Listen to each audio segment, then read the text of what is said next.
Hoćete li?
Ima li koga?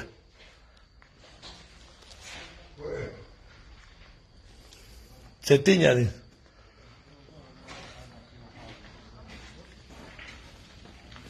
Dobro jutro. Što činite, znali se? Može li se ući da se pogleda? Što mene tiče, može se.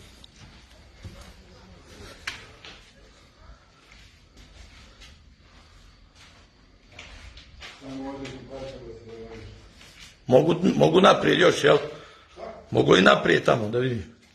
Što mene tiče, hoće da ovo moje same. Ovo je svih Crnogoraca, zapravo.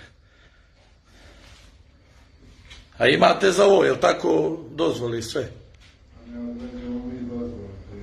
Kako, oprosti? Ne nabavljamo mi dozvole, prijatelji. Da, vi samo radovi izvršavate, dobro.